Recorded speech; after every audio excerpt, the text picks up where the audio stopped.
स्वागत है दोस्तों अपने YouTube channel ITI technical course में। दोस्तों ये पेपर इलेक्ट्रीशियन थ्योरी का है और फर्स्ट ईयर वाले स्टूडेंट ज़रूर देखना। और टॉपिक का नाम है सेल एंड बैटरी। इसके पहले सेल एंड बैटरी के 20 क्वेश्चन मैंने अपलोड करा दिया था और आज 20 क्वेश्चन और लेकर आया हूँ। आप लोग ज़रूर लास्ट तक देखना, बहुत इंपॉर्टेंट क्वेश्चन है आपके लिए, क्योंकि अभी आपके CBT एग्ज़ाम पेपर होंगे तो ऐसे क्वेश्चन पूछे जाते हैं जैसे आप देख रहे हो। तो आप प्रत्येक वीडियो में 20 क्वेश्चन देखने को मिलेगा, आप लोग ज़रूर देखा करो क्योंकि इंपॉर्टेंट क्वेश्चन होते हैं। चलिए जैसे आज फर्स्ट नंबर क्वेश्चन की बात कर लेते हैं। आज फर्स्ट नंबर हमारा क्वेश्चन ये है, सीसा अम्ल सेल की आवेशन की रासायनिक क्रिया के दौरान धनात्मक प्लेट पर क्या आएगा। सीसा अम्ल सेल कहे तो लेड एसिड सेल में जो रासायनिक क्रिया होती है, रासायनिक क्रिया मतलब चार्जिंग के दौरान जो धनात्मक प्लेट होते हैं, धनात्मक प्लेट पर क्या आएगा, यही सवाल है। ठीक, सवाल देखिए ध्यान से पढ़ना पड़ेगा तभी आपके क्वेश्चन का आंसर आप दे सकते हो। ऑप्शन ए दिया है स्पंजी लेड, ऑप्शन बी दिया है लेड परऑक्साइड, ऑप्शन सी दिया है लेड सल्फेट, ऑप्शन डी दिया है लेड सल्फेट प्लस जल। अब यहाँ पे क्वेश्चन ये है कि सीसा अम्ल सेल की आवेशन की रासायनिक क्रिया, आवेश का मतलब होता है चार्जिंग की रासायनिक क्रिया, रासायनिक क्रिया मतलब चार्जिंग के दौरान, जो चार्जिंग के दौरान धनात्मक प्लेट पर क्या आएगा। तो सबको मालूम होना चाहिए जो चार्जिंग के दौरान धनात्मक प्लेट होते हैं उसमें से क्या आता है, लेड परऑक्साइड होता है, PbO2 हो जाएगा। ठीक, इसका करेक्ट आंसर बी नंबर हो जाएगा। अगला जैसे प्रश्न दिया गया है 22 नंबर हमारा, बैटरी के आवेशन के दौरान, आवेशन का मतलब होता है चार्जिंग के दौरान, बैटरी के चार्जिंग के दौरान बेंट प्लग को खुला क्यों रखा जाता है। आपने देखे होंगे एक बैटरी होती है, बैटरी में छोटे छोटे नट वो बने होते हैं, ढक्कन स्क्रू टाइप के खोलने के लिए, इसी को बोलते हैं बेंट। ठीक, इसी से आप लोग बेंट खोलकर ही पानी की लेवल चेक करते होगे बैटरी पे पता करते होगे पानी कितना है, कितना कम है, कितना ज़्यादा है, ये सारी चीज़ आप चेक करते होगे। अब यहाँ पे यही कहा गया है कि बैटरी के चार्जिंग के दौरान जो बेंट प्लग है को खुला क्यों रखते हैं। सबको मालूम होना चाहिए कि जब बैटरी चार्ज होती है तो उस टाइम पे गैस निकलती है, उस गैस को बाहर निकलने के लिए उसके ढक्कन सारे खोल दिए जाते हैं, लॉक जो सील लगी होती है सील को ओपन कर देते हैं ताकि जो गैस होती है गैस बाहर आसानी से निकल सके। तो इसका करेक्ट आंसर ए नंबर होगा, गैस को स्वतंत्रता पूर्वक बाहर निकलने के लिए। यानी जो बैटरी होती है, बैटरी के वेंट प्लग को हम इसलिए खोल देते हैं क्योंकि आसानी से बैटरी के जो गैस होती है चार्जिंग के दौरान बनती है वो आसानी से बाहर निकल जाए। जैसे अगला प्रश्न दिया गया है, अगला प्रश्न ये रहेगा हमारा 23 नंबर। 23 नंबर में क्वेश्चन ये दिया गया है, कौन सी विधि में बैटरी को कम धारा पर लंबे समय तक आवेशित किया जाता है। मेथड पूछ रहा है कि ऐसी कौन सी मेथड है जिसमें से बैटरी को कम करंट पर लंबे समय तक चार्ज कर सकते हैं। क्या होता है कि बैटरी को जो चार्जिंग करने की विधि होती है, तो एक विधि ये होती है कि हम लोग बैटरी को कम करंट देकर बैटरी को बहुत दिनों तक चार्ज में लगा के रख सकते हैं। उसकी विधि का नाम पूछ रहा है कि ऐसी कौन सी मेथड है जिसके कारण कम धारा पर बैटरी को लंबे समय तक चार्ज कर सकते हैं। तो इसका राइट आंसर होगा बी नंबर, ट्रिकल चार्जिंग। दोस्तों एक ट्रिकल चार्जिंग मेथड होती है, इस ट्रिकल चार्जिंग मेथड के माध्यम से आप लोग बैटरी को 1 सप्ताह या 2 सप्ताह तक आसानी से चार्ज में लगा के रख सकते हो। क्यों? क्योंकि इसकी जो करंट होती है, करंट कम दी जाती है और लंबे समय तक चार्ज होती है। एक होती है बूस्ट चार्जिंग। बूस्ट चार्जिंग क्या होती है कि ज़्यादा करंट देकर कम समय में बैटरी को चार्ज किया जाता है। यानी कोई भी बैटरी है, बैटरी को कम करंट देंगे और ज़्यादा समय तक और कम समय तक ज़्यादा करंट देंगे कम समय तक में वो चार्ज कर देती है, उसको बोलते हैं बूस्ट चार्जिंग। अब इसका राइट आंसर बी नंबर होगा। अगला जैसे 24 नंबर क्वेश्चन ये दिया गया है कि सीसा अम्ल बैटरी में कठोर सल्फेशन दोष को कैसे जाना जाता है। सीसा अम्ल बैटरी का मतलब होता है लेड एसिड बैटरी में कठोर सल्फेशन, जो कठोर का मतलब कहे तो जो ठोस जम जाता है सल्फेशन दोष, उसको हम कैसे जान सकते हैं। 24 है, इसका राइट आंसर क्या होगा, 24 नंबर का सी नंबर होगा। बैटरी को कम धारा से लंबे समय तक पुनः आवेशित करना। क्या होता है कि बैटरी बहुत दिनों तक हम चार्ज जब नहीं करते तो उसका जो एसिड होता है, जो लिक्विड होता है, वो जम जाता है, यानी ठोस हो जाता है, जिसके कारण दोबारा बैटरी चार्ज होने में दिक्कत करती है। इसीलिए इसको बोलते हैं सल्फेशन दोष। अब यदि बैटरी बहुत दिनों तक चार्ज नहीं किए, सल्फेशन दोष हमारे बैटरी में हो गया है, तो उसको यही कर सकते हैं उठाने के लिए बैटरी को, कि बैटरी को कम धारा देकर हम लंबे समय तक पुनः चार्जिंग फंसा सकते हैं। अभी इसका राइट आंसर होगा सी नंबर करेक्ट। 25 नंबर जैसे क्वेश्चन दिया गया है, 25 नंबर ये है, सिल्वर ऑक्साइड बैटरी में कौन सा पदार्थ कैथोड इलेक्ट्रोड की तरह उपयोग किया जाता है।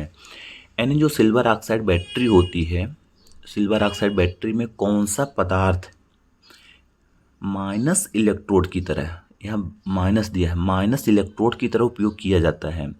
सबको मालूम होना चाहिए कि जो माइनस इलेक्ट्रोड की तरह हम लोग यूज करते हैं जस्ता, एक जस्ता की राड होती है, एक तांबा की राड होती है। जस्ता को हम लोग माइनस व्यू के लिए यूज करते हैं, माइनस राड के लिए यूज करते हैं। 26 नंबर क्वेश्चन ये दिया गया है, चांदी का विद्युत रासायनिक तुल्यांक क्या है। अब यहाँ पे कह रहा है कि चांदी का विद्युत रासायनिक तुल्यांक, 26 नंबर क्वेश्चन है, इसका राइट आंसर होगा डी नंबर। 27 नंबर क्वेश्चन क्यों चलते हैं। 27 नंबर क्वेश्चन हमारा ये है, सीसा अम्ल सेल की निरावेशन की रासायनिक क्रिया के दौरान ऋणात्मक प्लेट पर क्या आएगा। सीसा अम्ल बोल रहा था, यानी lead acid battery, lead acid battery में निरावेशन का मतलब होता है डिस्चार्जिंग। लेड एसिड बैटरी में डिस्चार्जिंग के समय जो रासायनिक क्रिया के दौरान ऋणात्मक प्लेट पर क्या आएगा। तो डिस्चार्जिंग के समय जो लेड एसिड बैटरी होती है, डिस्चार्जिंग के समय उसमें से क्या होता है, इसमें से ये होता है कि लेड सल्फेट बन जाता है, PbSO4। ठीक, ये जो PbSO4 दिख रहा है, तो जब हमारा बैटरी डिस्चार्ज होती है तो माइनस राड, जो माइनस राड होती है उसके पास में PbSO4 क्रिया होने लगती है। अगला जैसे प्रश्न दिया गया 28 नंबर, सीसा अम्ल, सीसा अम्ल यानी लेड एसिड बैटरी में विभाजक का क्या उद्देश्य है। विभाजक, विभाजक का मतलब होता है सेपरेटर। दोस्तों जो सेपरेटर होता है, सेपरेटर का मेन उद्देश्य यही होता है कि उसमें से धनात्मक और ऋणात्मक प्लेट के मध्य लघुपथन होने से रोकना। क्या होता है, हम ये प्लेट हमारी ये हो गई तो ये प्लस की हो गई, ये माइनस की हो गई, इसके बीच में एक लकड़ी का गुटका रख देते हैं जिसको बोलते हैं सेपरेटर। सेपरेटर क्या करता है कि ये जो माइनस वाली प्लेट है, इस वाली प्लेट से टच नहीं होने देती, यानी आपस में शॉर्ट नहीं होने देती। शॉर्ट होने से बचाने के लिए ही हम लोग बैटरियों में सेपरेटर का उपयोग अक्सर करते हैं। Right answer is C number correct हो जाएगा।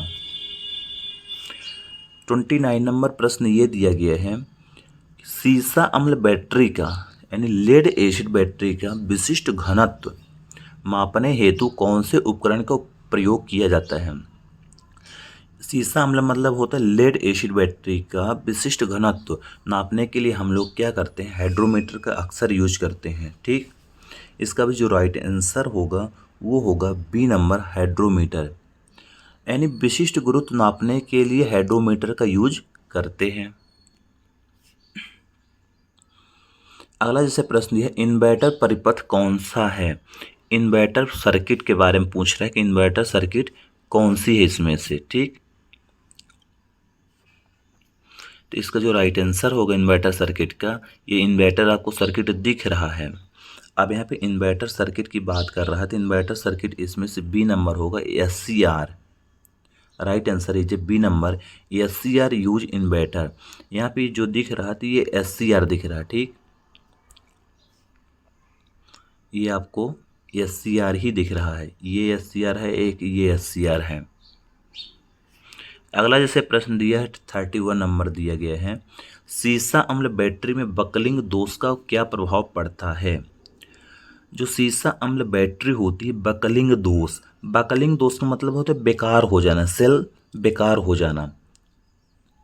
इसका राइट आंसर हो जाएगा ए नंबर, इलेक्ट्रोडों को मुड़ जाना। क्या होता है कि जब बकलिंग दोष होता है बैटरियों में तो हमारे जो प्लेटें होती हैं टेढ़ी मेढ़ी हो जाती, मुड़ जाती हैं। अगला जैसे प्रश्न दिया 32 नंबर दिया कि परिपथ का कुल निर्गत वोल्टेज, यहाँ पे 1.5 वोल्ट 1.5 वोल्ट 1.5 वोल्ट 3 सीरीज पे दिया गया है। अब टोटल यहाँ पे वोल्टेज की बात कर रहा है तो यहाँ पर इसका फार्मूला होता है 1 + C1 + 1 + C2 1 + C3। कितने सेल लगे हैं, 3 सेल लगे हैं। अब 1 + C1 C2 तीनों को LCM निकाल के आसानी से आप निकाल सकते हो, क्योंकि ये सेल सीरीज पे लगा हुआ है। तभी इसका राइट आंसर आएगा 4.5 वोल्ट। अगला जैसे प्रश्न दिया 33 नंबर हमारा दिया है, शुष्क सेल में धनात्मक इलेक्ट्रोड के रूप में क्या प्रयोग होता है। जो शुष्क सेल होता है, शुष्क सेल में धनात्मक जो इलेक्ट्रोड होता है वो कार्बन का यूज करते हैं। ठीक, सबको मालूम होगा कि कार्बन का राड हम लोग शुष्क सेल पे प्लस के लिए यूज करते हैं, जो माइनस को होता है जस्ता के लिए यूज करते हैं, जिंक जिसको बोलते हैं। अगला प्रश्न 34 नंबर दिया गया है, भार बढ़ने पर सेल के सिरों के वोल्टेज में क्या होगा। भार यानी लोड बढ़ने पर सेल के सिरे जो वोल्टेज होता है, वोल्टेज में क्या होना। तो इसका राइट आंसर होगा 34 का बी नंबर करेक्ट, घटेगा। अगला प्रश्न 35 नंबर यहाँ पे दिया गया है, वोल्टेइक सेल में स्थानीय क्रिया दोष को कैसे रोका जाता है। जो वोल्टेइक सेल होता है उसमें एक स्थानीय क्रिया दोष इफेक्ट उत्पन्न होता है। अब उसको हम कैसे रोक सकते हैं, तो इसका राइट आंसर होगा डी नंबर, जस्ता प्लेट का अमलगमन करके। अगला प्रश्न 36 नंबर दिया है कि M = ZIT सूत्र में जेड अक्षर, यहाँ पे जो जेड दिया गया है, जेड किसे इंगित करता है, जेड का पूरा नाम क्या है। सबको मालूम होगा कि जो M = ZIT होता है ये फैराडे का फर्स्ट नियम कहलाता है। अब इस फर्स्ट नियम में से जो जेड इंगित करता है वो होता है विद्युत अपघट्ट का ECE।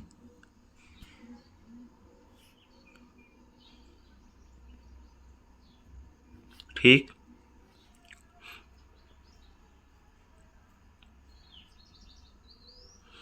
अगला जैसे प्रश्न दिया है 23 नंबर दिया है, कौन सी विधि में बैटरी को कम धारा पर लंबे समय तक आवेशित किया जाता है। ऐसी कौन सी विधि है जो बैटरी को कम धारा पर लंबे समय तक चार्ज कर सकते हैं। ये तो हो गए क्वेश्चन, इसके आगे का क्वेश्चन देख लेते हैं। ये वाला 37 नंबर है, यहाँ पे है तांबे का विद्युत रासायनिक तुल्यांक क्या है। सबको मालूम होना चाहिए तांबे का विद्युत रासायनिक जो तुल्यांक होता है वो है ए नंबर 0.329। अगला जैसे प्रश्न दिया गया है 38 नंबर, सीसा एसिड बैटरी में बकलिंग दोष का कारण कौन सा है। सीसा अम्ल जो बैटरी होती है तो उस बकलिंग दोष का कारण ये होता है कि अति आवेशन या अति निरावेशन। बकलिंग दोष कब होता है, जब हम बहुत ज़्यादा चार्ज कर देते हैं बैटरी को या बहुत ज़्यादा डिस्चार्ज करने से बैटरी में बकलिंग दोष उत्पन्न हो जाता है। अगला प्रश्न 39 नंबर यहाँ पे दिया गया है, बैटरी में वोल्टेज की चार्जिंग स्थिति की जांच करने के लिए किस उपकरण का उपयोग किया जाता है। बैटरी में जो वोल्टेज की चार्जिंग स्थिति को जांच करने के लिए जो उपकरण का यूज करते हैं वो बोलते हैं हाई रेट डिस्चार्ज टेस्टर। इसके माध्यम से बैटरी को हम लोग निरावेश या चार्जिंग टेस्टर कह सकते हैं। नेक्स्ट प्रश्न है, इलेक्ट्रोलिसिस के दौरान कौन सा हिस्सा इलेक्ट्रॉन खो रहा है। इसका राइट आंसर होगा बी नंबर एनोड। एनोड जो होता है तो इलेक्ट्रोलिसिस के दौरान बैटरी का इलेक्ट्रॉन खो देता है एनोड, कैथोड नहीं खोता। तो ये दोस्तों सेल और बैटरी से रिलेटेड आपके 40 क्वेश्चन हो गए हैं और कंप्लीट 40 क्वेश्चन का सलूशन भी हो गया है। इसके आगे के basic back practice next video में मिलेगा। आप लोग सेल और बैटरी को क्वेश्चन तैयार करिए। चैनल पे नए हैं, चैनल को सब्सक्राइब करिए, लाइक करिए, शेयर करिए।